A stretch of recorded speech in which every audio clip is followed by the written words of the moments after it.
Namaste programs, and welcome to today's tourist flight of Perpignan. We've got some nice weather going on, which is good. We've got a black livery for the A5, which is cool. Gonna have a quick look around Perpignan. Then we're gonna head up into the Pyrenees to have a look at a couple of things I looked at on a day trip I did outside of Perpignan. One thing that I couldn't make it to because it was up in the mountains and the hire car I had didn't want to go below 0 degrees and started complaining, and it was the middle of winter and it was minus 4 degrees when I turned around and headed back down the mountain. So we're gonna go see it in this game instead of real life, see if there's anything there. But first it's Perpignan, and then we'll end at Carcassonne. Had a quick look at it yesterday, but we'll have another look at it today. So had I been living in France rather than Australia when I turned 18, I would have had to have reported to Perpignan for my military service. That has since been abolished in France, but back when I was 18 it still existed, and if you were born overseas, you had to do your military service in Perpignan. So I came to visit here to see where I would have had to report to, which I did find. It's just a government military building in the middle of the town. But otherwise, Perpignan's really quite old town, quite different from a lot of the French towns. It's all very red, a bit like Toulouse was. It's got an old castle up on a hill here somewhere, which I'm sure we'll find. Let's see what we've got around here. Football stadiums, ponds, lakes maybe, pond/lake. Looks like it might be some important building. Don't remember. I think the main town's over here actually. One thing I did find really interesting is that, as you can see, it's a fair way from the sea. I mean, it's not on the sea, at least, but there was a whole row of buildings that look just like the kind of things you see in Cannes and Antibes and Saint-Tropez. And it was like, I think the people sort of decided they were going to live here. It wasn't quite at the beach, but darn it, they were going to have their beachside type buildings anyway.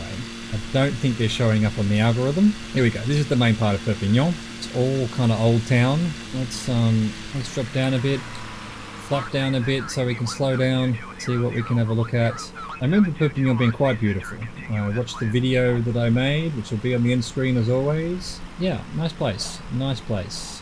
This thing just directly in the top of this hill is the castle. I don't think, I had a quick look yesterday, it doesn't seem to be rendered in, you know, it's rendered in via the algorithm. It's not its own, no one has done a specific 3D render of it, but it was you know, like you recognize European castles from movies and things. This was not a European castle, more like a Spanish or even, I don't know if it was a Saracen castle perhaps, but it was from memory quite old, you know, like most castles around France are in the 1200s, 1500s, 1600s. That's when they were built. This one was, I think, 800, 400 even maybe. It's much older than a lot of the other stuff. You can see it there, the rough outline of it. It was surrounded by gardens and paths and things, and then it was quite in disrepair, I have to say. They were doing some renovations, but that's probably a good spot to get the drone out and have a look around. Let's see, let's come down and have a look at this castle. It's been rendered in as a bunch of houses, which of course it isn't. Trust me, it is a castle. I don't know why I'm saying castle like I'm from England or from Melbourne. In Sydney we say castle. What are these umbrellas meant to represent? Someone's balcony. Yeah, that's a castle, not a balcony, dude. Come on, algorithm, you can do better than that. One day you will. The little algorithm that could. Oh, what else have we got to look at around here? Some kind of public park, maybe? Wish I could tell you I remember anything about being here, but it's been 9 years and, well, it was a long trip I was on. It all blurred into one another. I remember what I have on my videos, and even then I look at them going, I have no conscious recollection of ever being there. But one thing I was doing on the video, let's see if we can replicate it here. The top of the castle had a well, it had a nice view of all the mountains and the Pyrenees and everything, so I don't know, it was probably, let's see, about that height? Yeah, look at that, you can see the mountains in the background. So I did a long, slow pan around, panoramic pan. Let's see how that matches up with the video in terms of the mountains in the background there and everything. Cool. Cool. Why is my plane... Oh, my plane's white. Hang on, wait for it. Plane's white. Plane black. Plane white. Plane black. The livery system is a little bit odd. Boom, boom, boom, boom. Alright, well, let's a bit of fun. You amuse yourself in the strangest of ways sometimes. Going on down here, Illuminati symbol? Question mark? It's some kind of rest stop, I think. Or it could be like a place where they do chicken sacrifices. I don't know. You don't know. We don't know. Alright, well, you know, that's Perpignan. Not the most gigantic town in France, but one of the most interesting, with a lot of old stuff. Let's head back to the plane, and next stop will be a ruined castle in the Pyrenees Mountains that when I couldn't go to the place I wanted to go to, I saw a sign that just said, hey, go to the Chateau de Caribus. And so I followed that road, and eventually it led to this ruined castle on the top of a, I don't want to say on the top of a hill, but yeah, that's basically what it was. And we're going to go see if we can find it. Let's hope the plane wants to play ball. For once it seems to have actually put it on my GPS, which, hooray. I'm wondering why I'm going so slow. Well, I'm not the engine on. I mean, do you need the engine to go fast? Philosophically? I mean, I know the answer's yes, but it's a bit existential, don't you think? Let us get going, shall we? Hopefully we can find it. It's going to take a little while to get there, so probably fast forward through this bit, or not even see it. You may not, if you're hearing this, I left it in the edit. If you're not hearing this, well, again, existential questions. Cool building down there. Alright, let's head to the Chateau de Caribus. Hit that fast forward button, editor me.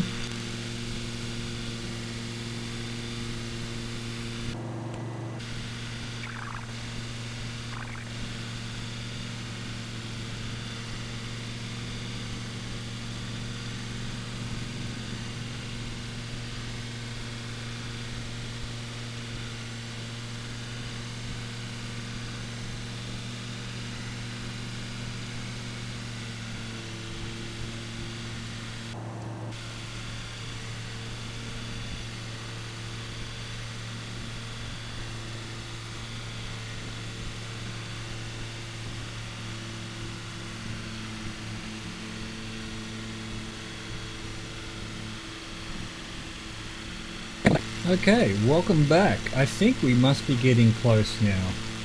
Probably it's either one of these peaks or hills here. It was definitely high up. It was snowing when I was at the top of the mountain. As I said, an amazing view out over the Pyrenees, pretty much this view here. So I'm hoping we'll be able to see at least something on the mountain here that either gets algorithmed in, or at least we can see on the satellite that there is some ruins there. They were ruins. There was, I mean, there was no roof. There was basically just a tower left. I think really it was just an old fort. It wasn't necessarily a castle, but I guess people stood up here on the top of the hill and watched out over everything. See if the Spanish were coming, no doubt. Alright, it must be nearby. It must be pretty close. I think it was this hill. It actually rings a bell. There is something trying to be rendered in on the corner there. Yeah, this actually definitely rings a bell. There was a parking area. Oh my god, the wind here is crazy. There's a little parking area with a little visitor center. Yeah, that's it. I found it. Alright, this is time for the drone. Well, let's have a look around. Alright, so I was on the freeway over there coming back from up here where I got told by my car that it was too cold and we wanted to go home. And then I followed all these little roads here, and then, you know, following these brown signs. In France there are brown signs that are for tourist attractions. So I was following this, and then I'm going, oh my god, I'm getting up in the mountains again. Had to park down here. Yes, I've totally forgotten all of this. That's right. I parked my car there.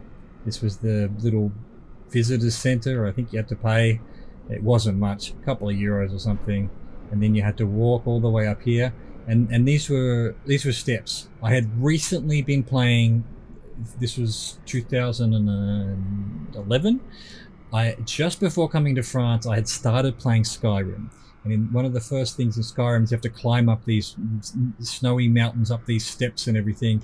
And I had just done that, and then I came to France, and then I found myself, you know, in the snow. It was snowing everywhere. And I'm climbing these steps, and I'm like, why am I playing computer games when I can do this in real life? And, you know, these days it's like I can do both. Look at this. I'm now visiting this place that I visited in a computer game. Now, it's rendered in as a as a big chateau kind of thing. No, it's literally just a tower and a bunch of ruins. You can still see this is actually the ruins here. Maybe there was a little bit of buildings left over there, but that's an old tower. You know, you can fire arrows off there. I don't know what they were doing. Maybe it was just a signal place to signal. Fantastic. And you know, and the view up here was just unbelievable. The whole valley, you could see the snow, see all the Pyrenees there, see all the way down into Perpignan. It was absolutely spectacular. I'm going to have the Chateau de Caribus video on the end here as well, and you're going to see this exact view in real life 9 years ago. What a world we live in that we can do this. Amazing. Amazing. There we go. I miss you, Chateau de Caribus. That was one of the moments of my life. It was so cinematic, climbing those stairs in the snow, in the cold. It was it was so good.